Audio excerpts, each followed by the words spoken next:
ఇట్లా దత్తాత్రేయ కావచ్చు, బాబా కావచ్చు, మీరు ఏ సాధన చేయవసరం లేదు. భక్తితో నామస్మరణ చేస్తే చాలు, నేనే చూసుకుంటాను అన్నీ అని చెప్పిన సందర్భాలున్నాయి.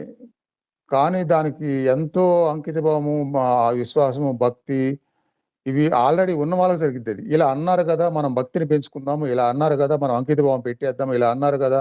నామస్మరణ చేస్తే ఇంకేం చేయకుండా మనకు జరిగిపోద్ది అని అప్పటికప్పుడు అనుకున్నంత మాత్రాన అందరికీ అది జరగట్ల.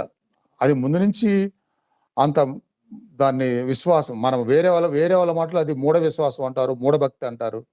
గుడ్డి నమ్మకం అంటారు. గుడ్డి భక్తి అంటారు. అట్లా చేస్తే ఫలితాలు రాని వాళ్ళు అలా అంటారు. ఒడ్డున చూసేవాళ్ళు అలా ఉంటారు. కానీ ఎవరికైతే ఆ నమ్మకంతో అలా ఉంటే ఫలితాలొస్తాయో, అప్పుడు ప్రాక్టికల్‌గా జరిగిపోద్ది కాబట్టి ఇది గుడ్డి నమ్మకం గాదు. రుజువయింది నాకు జరిగింది. ఇదిగో జరుగుతుంది అని అప్పుడు